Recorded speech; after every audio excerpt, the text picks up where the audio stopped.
5, 4, 3, 2, 1.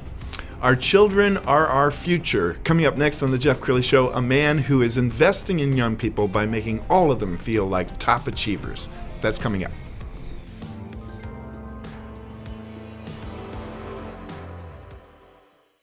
Many are predicting that the worst is yet to come, which is unfortunate, said one person here.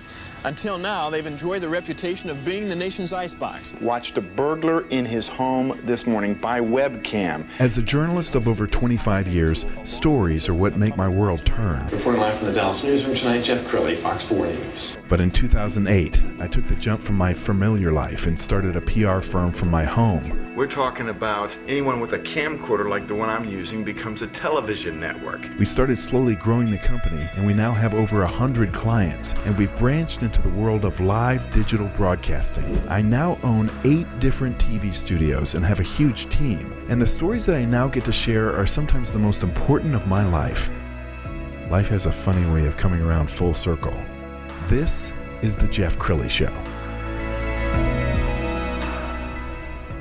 The pandemic is tough on all of us, but imagine our kids, what they're going through. Some of them are doing remote learning from home. They're isolated. We've seen studies that say that depression rates among young people is skyrocketing. To talk about that today, Lawrence Mann with the TOPACHIEVERS Foundation. Thank you for coming on the show. Thank you. It's a privilege and a pleasure. Yes. Well, you have an amazing nonprofit and a heart for service, and you have a very interesting story about how this all began for you. Yes, sir. 1996, my oldest son, Lawrence Jr., was diagnosed with a ventricular septal heart defect, meaning a little hole in a particular valve. And after taking him to the hospital, the doctor said he wasn't going to make it. He had a 50-50 chance. And at that time, I looked at my wife and said, baby, I can't relate that he's not going to make it. So the only way that I can look up is to God and say, God, okay, what do you want me to do?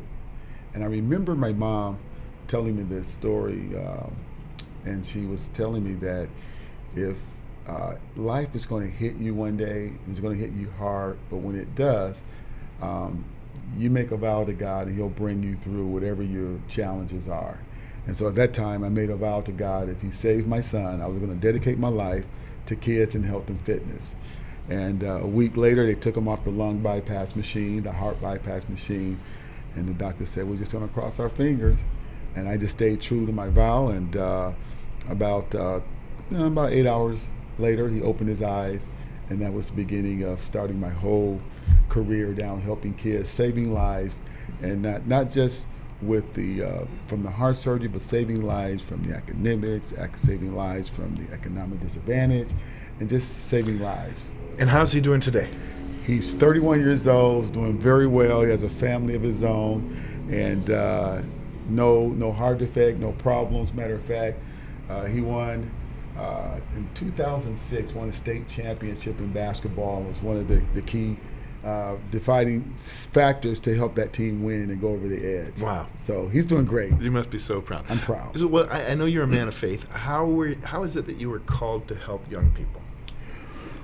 Well, a long story. Back in Detroit, Michigan, which we're both from Detroit. That's right. Motor City. Instantly loved the Motor each other. City, that's right.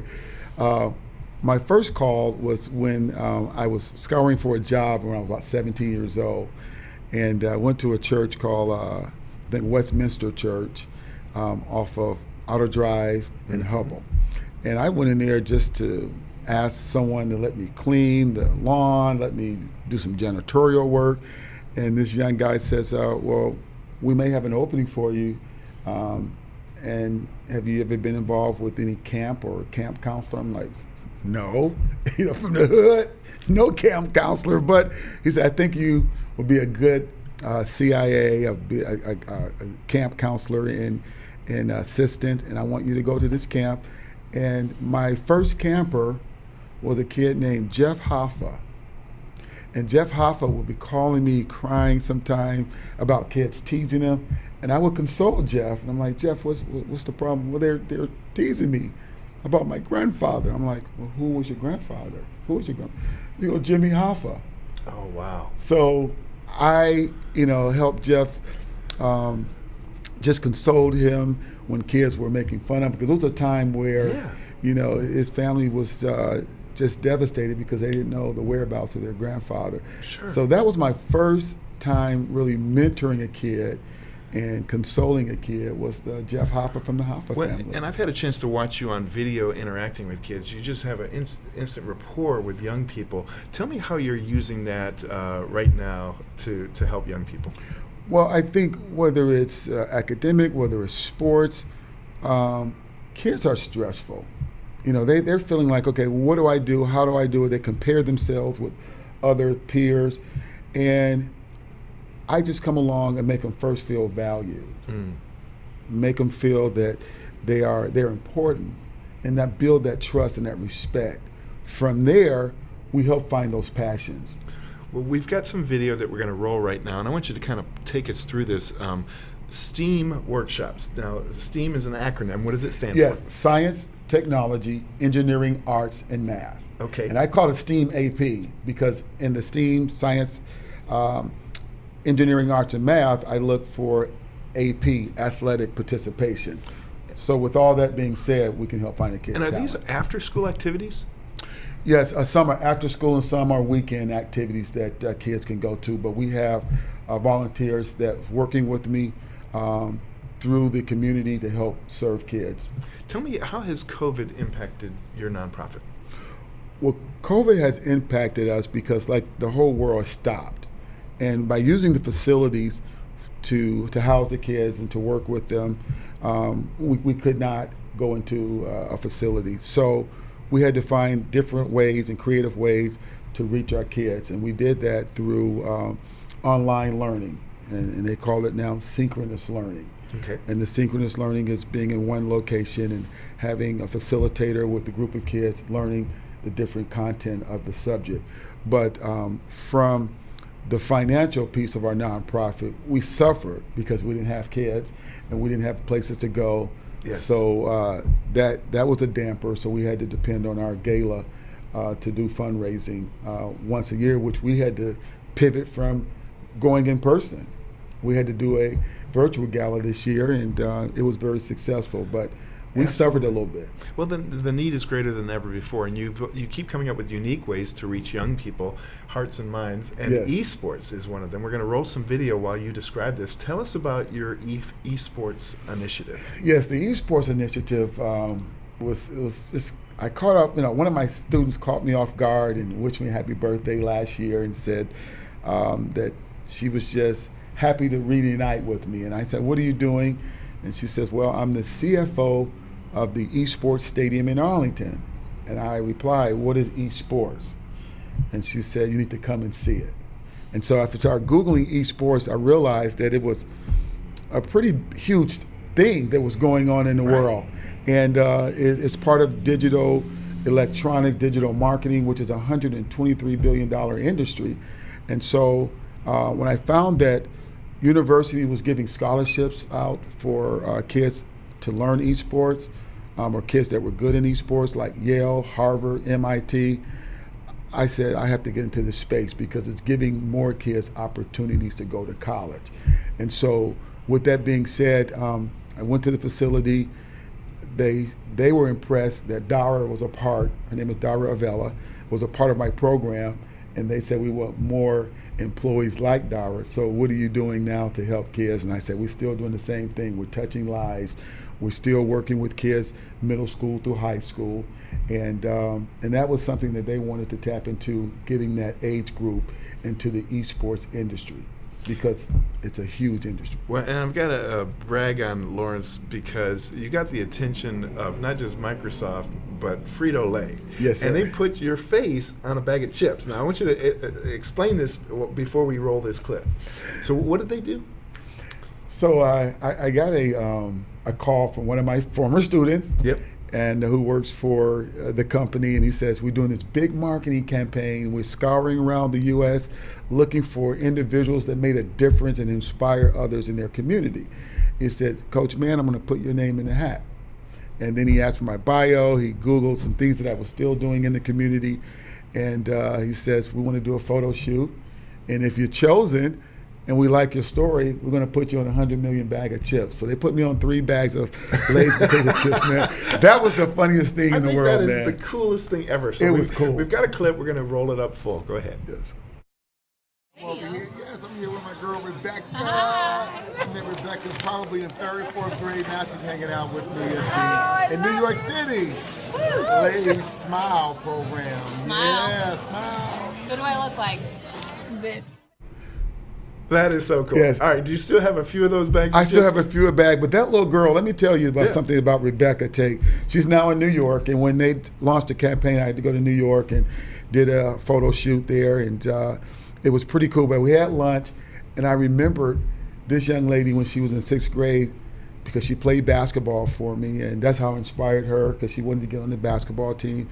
She said, "Mr. Mann, I'm getting baptized next week. Can you baptize me?" I'm like, "I'm not an ordained minister." She goes, "But at my church, people that have influenced our lives, people who have inspired, will be next to the minister, and you can dip me in the water and bring me out." And I'm like, that is so cool to have a young lady or just a kid to say, "Look, I think of you that much, and you inspired me that much. I want you to baptize me." So she's very, very. She's a high-powered executive for one of her companies in New York, and I'm so proud of Rebecca. But those are the relationships that I treasure. Isn't that cool that sometimes you don't know exactly what kind of impact you're having on a young person until they come back to you as an adult and tell you. That's right. One of your honorees, we have a little clip, and let's roll that now. I'm so humbled and honored to be receiving the Top Achiever of the Year award. And I couldn't have done it without my mentors, friends, and family that supported me along the way.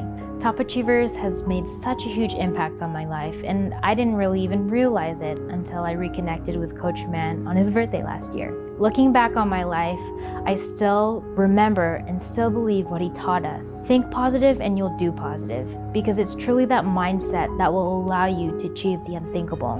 My younger self probably wouldn't have even thought that I would be receiving this award today, but having a positive mindset and speaking your goals into existence will allow you to achieve anything. So I stand here proudly today to show you that future generations can be top achievers too.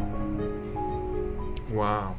That's so powerful. And I just got to say that I think that the need for organizations like yours has never been greater because of the pandemic, we have all of these issues that are happening in homes. Increased drinking, increased domestic violence. Some of these young people are really being threatened by an unstable home, and to have an outlet with a nonprofit like yours is vital to their success, isn't it? It's very vital, and I think last year we launched out the esports program, and Microsoft was one of the companies that got behind us and said, "Look, we want to help find a location for you guys to put this program on." And then the Arlington, or the esports stadium in Arlington, right now they're helping with the online part of the esports. But together, connecting with these kids, giving them an insight on, you know what, we can't see you face to face right now, but we can get online, we can make connections, we can do some gaming. But not just the gaming piece. We can have workshops on how to make the games. We'll have workshops on videography and graphic design, because we want to pique their interest and get them ready for college. College readiness is what we like to do for our kids. And if they keep their focus on the things that will brighten their future and give them opportunities, then I think they will keep their mind off of the negativity and the things that's hindering them right now. Absolutely. Well, I love the way the Lord is working in your life. Yes, and, yes. 2 Motown kids did okay. Motown, that's right, that's right. We're going to end with your website so people can get in touch. TopAchieversPlano.org is the website. Lawrence Mann, you have been an inspiration. Thank you for sharing your words of wisdom with my audience. Well, thank you for being here, and it's a pleasure. And to have we call it homeboy, have a Yes, homeboy sir. from Michigan. Yes, People sir. ask this question: how do we make it out? It was it was the desire to do great things, and we're doing it now. Absolutely. Well, God bless. Yes, Thank thank you, sir. you. All right. Okay. And that's it for now. We'll see you next time.